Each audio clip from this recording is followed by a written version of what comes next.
شروع اللہ کا نام لے کر جو بڑا مہربان نہایت رحم والا ہے۔ مومنو، اگر تم میری راہ میں لڑنے اور میری خوشنودی طلب کرنے کے لیے مکے سے نکلے ہو تو میرے اور اپنے دشمنوں کو دوست نہ بناؤ۔ تم تو ان کو دوستی کے پیغام بھیجتے ہو اور وہ دین حق سے جو تمہارے پاس آیا ہے منکر ہیں، اور اس وجہ سے کہ تم اپنے پروردگار یعنی اللہ تعالیٰ پر ایمان لائے ہو، پیغمبر صلی اللہ علیہ وآلہ وسلم کو اور تم کو جلا وطن کرتے ہیں۔ تم ان کی طرف پوشیدہ پوشیدہ دوستی کے پیغام بھیجتے ہو، اور جو کچھ تم مخفی طور پر اور جو علل اعلان کرتے ہو وہ مجھے معلوم ہے، اور جو کوئی تم میں سے ایسا کرے گا وہ سیدھے رستے سے بھٹک گیا۔ اگر یہ کافر تم پر قدرت پالیں تو تمہارے دشمن ہو جائیں، اور ایذا کے لیے تم پر ہاتھ بھی چلائیں اور زبانیں بھی، اور یہ چاہتے ہیں کہ تم کسی طرح کافر ہو جاؤ۔ قیامت کے دن نہ تمہارے رشتے ناتے کام آئیں گے اور نہ اولاد۔ اس روز وہی تم میں فیصلہ کرے گا، اور جو کچھ تم کرتے ہو اللہ اس کو دیکھتا ہے۔ مسلمانوں، تمہیں ابراہیم اور ان کے رفقا کی نیک سیرت کو اپنانا ضروری ہے۔ جب انہوں نے اپنی قوم کے لوگوں سے کہا کہ ہم تم سے اور ان بتوں سے جن کو تم اللہ کے سوا پوجتے ہو بے تعلق ہیں، ہم تمہارے معبودوں کے کبھی قائل نہیں ہو سکتے، اور جب تک تم ایک اللہ پر ایمان نہ لاؤ ہم میں تم میں ہمیشہ کھلم کھلا عداوت اور دشمنی رہے گی۔ ہاں، ابراہیم نے اپنے باپ سے یہ ضرور کہا تھا کہ میں آپ کے لیے مغفرت مانگوں گا، اور میں اللہ کے سامنے آپ کے بارے میں کسی چیز کا کچھ اختیار نہیں رکھتا۔ اے ہمارے پروردگار، تجھی پر ہمارا بھروسہ ہے اور تیری ہی طرف ہم رجوع کرتے ہیں، اور تیرے ہی حضور میں ہمیں لوٹ کر آنا ہے۔ اے ہمارے پروردگار، ہم کو کافروں کے ذریعے فتنے میں نہ ڈالنا، اور اے ہمارے پروردگار ہمیں معاف فرما،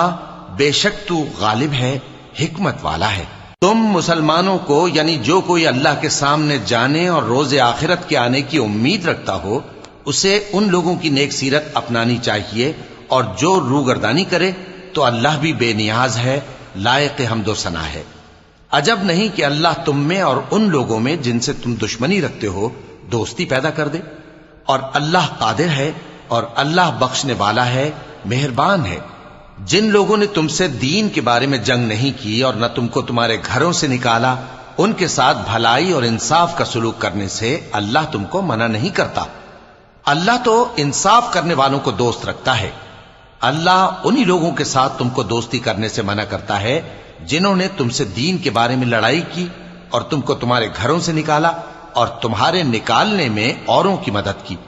تو جو لوگ ایسوں سے دوستی کریں گے وہی ظالم ہیں۔ مومنو، جب تمہارے پاس مومن عورتیں وطن چھوڑ کر آئیں تو ان کی آزمائش کر لو، اور اللہ تو ان کے ایمان کو خوب جانتا ہے۔ سو اگر تم کو معلوم ہو کہ وہ مومن ہیں تو ان کو کفار کے پاس واپس نہ بھیجو کہ نہ یہ ان کو حلال ہیں اور نہ وہ ان کو حلال ہیں، اور جو کچھ انہوں نے ان پر خرچ کیا ہو وہ ان کو دے دو، اور تم پر کچھ گناہ نہیں کہ ان عورتوں کو مہر دے کر ان سے نکاح کر لو، اور کافر عورتوں کے ساتھ تعلقات نکاح باقی نہ رکھو، یعنی انہیں کفار کو واپس دے دو، اور جو کچھ تم نے ان پر خرچ کیا ہو تم ان سے طلب کر لو، اور جو کچھ انہوں نے اپنی عورتوں پر خرچ کیا ہو وہ تم سے طلب کر لیں۔ یہ اللہ کا حکم ہے جو تم میں فیصلہ کیے دیتا ہے، اور اللہ جاننے والا ہے، حکمت والا ہے۔ اور اگر تمہاری بیویوں میں سے کوئی تمہارے ہاتھ سے نکل کر کافروں کے پاس چلی جائے اور اس کا مہر وصول نہ ہوا ہو، پھر تم ان سے جنگ کرو اور ان سے تم کو غنیمت ہاتھ لگے، تو جن کی بیویاں چلی گئی ہیں ان کو اس مال میں سے اتنا دے دو جتنا انہوں نے خرچ کیا تھا، اور اللہ سے جس پر تم ایمان لائے ہو ڈرتے رہو۔ اے پیغمبر صلی اللہ علیہ وآلہ وسلم،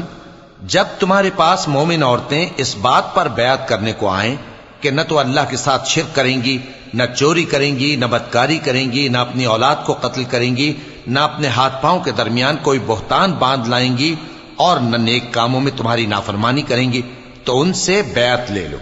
اور ان کے لیے اللہ سے بخشش مانگو، بے شک اللہ بخشنے والا ہے، مہربان ہے۔ مومنو، ان لوگوں سے جن پر اللہ غصے ہوا ہے دوستی نہ کرو،